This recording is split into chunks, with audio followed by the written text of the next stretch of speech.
Buenos días a todos. Es interesante de alguna manera revisar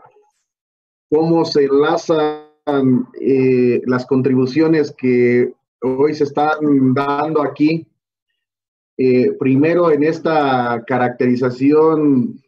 muy acertada, creo yo, de parte de el, el maestro Alfonso Torres, en donde efectivamente nos hace una caracterización específica de lo que es comunidad y de lo que es la colectividad. Y nos dice que no podemos llamarle comunidad a, digamos, a un grupo de personas que coinciden por el simple hecho de que están allí, sino que tiene que haber varios elementos que tenemos que cultivar, que tenemos que construir precisamente para que se genere esa condición de comunidad. Y más allá, creo que la complicación más grande tiene que ver con precisamente cómo esta comunidad actúa en una condición de colectividad que tiene que ver con empujar hacia una misma dirección para la búsqueda de avanzar y de solucionar las problemáticas. Y entonces en esta condición, bueno, también la contribución de cómo finalmente hemos pasado por un proceso de desmantelamiento de la misma educación que nos trae graves consecuencias en la parte del proceso de una falta del desarrollo de la conciencia de la mayoría de la población y por ende también de acciones que vayan hacia los procesos de transformación.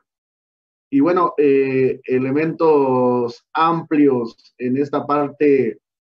de cómo la gran tarea también está en el desarrollo del pensamiento. Entonces, ante esto, bueno, pues yo planteé algunos puntos que a la vez pues pueden estar insertos o sumarse a lo que ya comentaban los compañeros. Pero un primer punto es que los que estamos aquí, los 200 y tantos que hoy hemos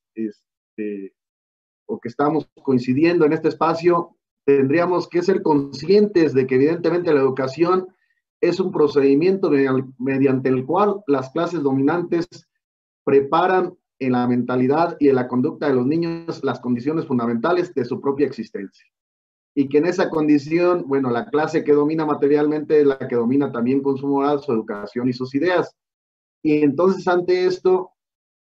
habría que revisarnos que el maestro,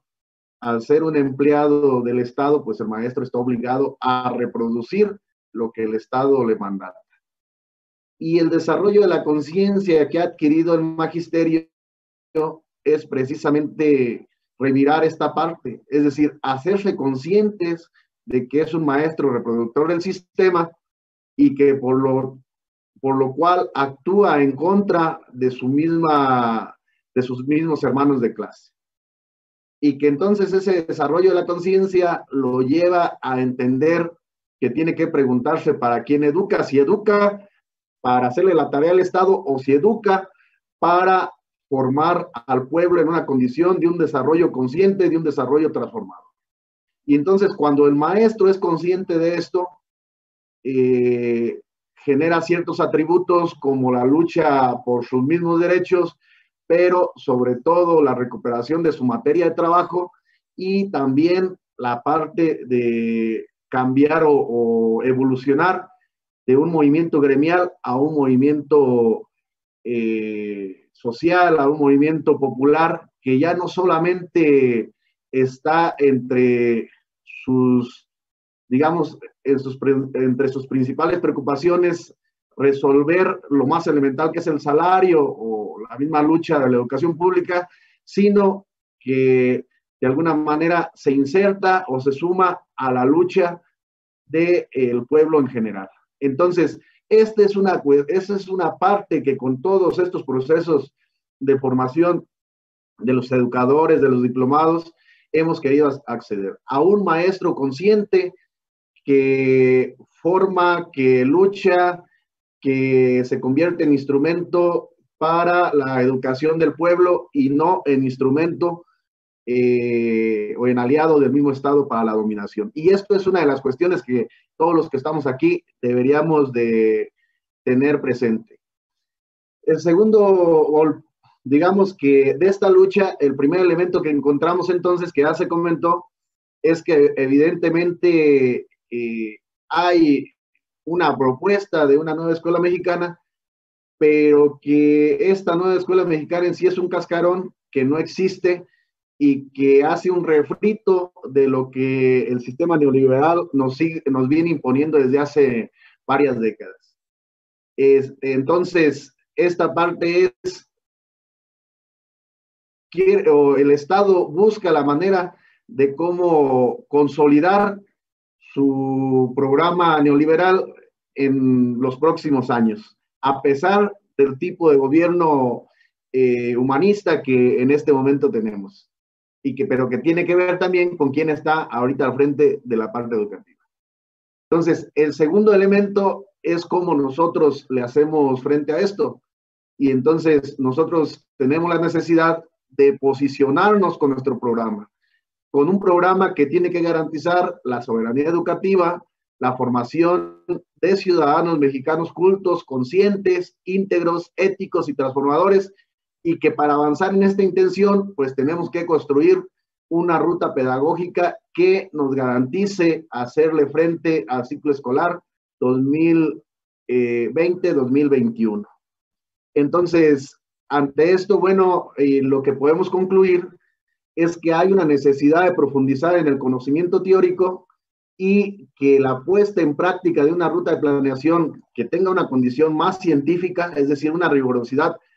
más científica, más apegada al método, es apremiante y que tiene que partir como un elemento obligatorio del contexto en el que actuamos. Entonces, esto nos permitirá conocer la esencia y las causalidades de los problemas que enfrentamos. Y hay una lista de contradicciones a resolver. Estas contradicciones las podemos decir, una contradicción grandota, la mayor, que tiene que ver con el sistema político, el sistema de producción, o sea, la contradicción de una humanidad con un sistema neoliberal que causa destrucción, pobreza y muerte, y que tendríamos que avanzar a una humanidad con un sistema basado en la comunalidad que nos lleve al buen vivir. Entonces, esto es como nuestro horizonte grandotote o mayor. Pero para eso, bueno, tenemos que resolver otras contradicciones como cómo pasamos de una educación analfabetizante a una educación científica, humanista e integral. Cómo pasamos de una escuela cansada, aburrida y sin emoción a una escuela propulsora de la felicidad, donde en la integración colectiva de los padres de familia, alumnos, docentes, trabajadores de la educación, autoridades, comunidades, tenga esperanza, haya alegría al interior de la escuela. Y cómo dentro de la misma dirección, digamos, coordinación en los diferentes niveles, pues se genera un acercamiento en donde no sea solamente una cuestión administrativa, sino hay una dirección pedagógica y que el ejemplo mismo y la dedicación muestre el camino que nos lleve hacia el horizonte planeado. Sobre todo cómo eliminamos la parte de la educación o de la misma clase memorística bancaria que nos quita el proceso del desarrollo de la creatividad, de la espontaneidad, y avanzamos a un tipo de clase que enseña, que aprende a pensar, a opinar, a rebatir, a argumentar, a saber, a diferenciar lo que está bien y lo que está mal, a razonar y a llegar a conclusiones nuevas. Cómo avanzamos también de una clase que está alejada de la realidad y la vida, que no contextualiza, que no ayuda a solucionar las problemáticas, digamos, primarias del entorno del niño, del entorno del joven, de la comunidad, y que vaya hacia una teoría desarrollada para la humanidad para crear nuevos modelos de vida y reflexionar el caminar hacia el buen vivir.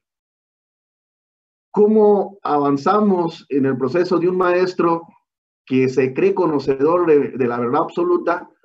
a una clase donde el maestro logra, junto con sus alumnos y padres de familia, desarrollar procesos investigativos que nos llevan a descubrir y conocer la esencia de los fenómenos naturales, sociales y del pensamiento? Es decir, que nos llevan a poder descubrir la verdad. Y bueno, de ese docente, que es una preocupación, compañeros, porque si no hay una transformación del docente, ya valimos, porque ¿quién va a ser el que va a echar a andar este proyecto? Entonces,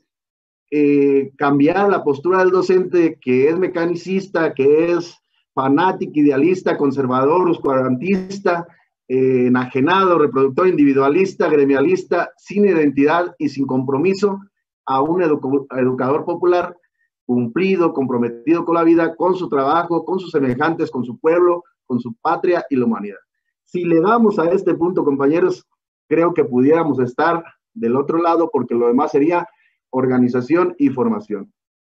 Y por último, bueno, el maestro Marco hace planteamientos claros del método. Yo le abonaría solamente algunos elementos en la cuestión de la construcción de este método, y que tiene que ver con un primer elemento necesarísimo, si no lo ubicamos desde allí, que es ubicar el sujeto cognoscente,